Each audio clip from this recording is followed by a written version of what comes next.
இப்போ இந்தியாவும் யூரோப்பியன் யூனியனும் ஒரு அக்ரிமெண்ட் சைன் பண்ணாங்க. அதில் நமக்கு என்ன பயன் இருக்குதுன்னு தெரியுமா?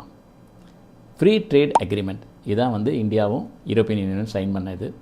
இது மூலமாக வந்து நமக்கு வந்து 27 கண்ட்ரீஸ்க்கு, யூரோப்பில் உள்ள 27 கண்ட்ரீஸ்க்கு எக்ஸ்போர்ட் பண்ணுறதுக்கு நமக்கு ஒரு வாய்ப்பு. அப்போ பெரிய எக்ஸ்போர்ட், ஏன்னா இதில் வந்து டேரிஃப் கம்மி பண்ணியிருக்காங்க. அப்போ எக்ஸ்போர்ட்டர்ஸ்க்கு வந்து இது ஒரு பெனிஃபிட்டாக இருக்கும். அப்போ நிறையா இன்கம் நமக்கு ஜென்ரேட் ஆகும். ரெண்டாவது விஷயம், இதில் வந்து நமக்கு வந்து இந்த எக்ஸ்போர்ட்ஸில் வந்து கான்ட்ரிபியூட் பண்ணுறது யாருன்னு பார்த்தா சிறு குறு மத்திய தொழிற்சாலைகள் தான். அப்போ எம்எஸ்எம்இன்னு சொல்லுவாங்க.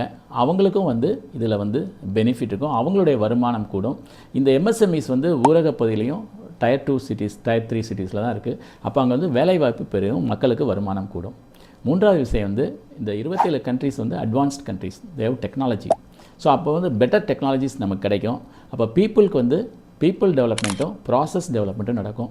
அதுவும் நமக்கு ப்ரொடக்ஷனை கூட்டும். மொத்தத்தில் இந்த ஃப்ரீ ட்ரேட் அக்ரிமெண்ட் வந்து இந்தியாவுக்கு வந்து ஒரு சிறந்த வாய்ப்பை வழங்கும். மக்களுக்கு நிறைய வேலைவாய்ப்பும் வருமானமும் கூடும். This is dream big with doctor J. I am doctor J, your transformation coach.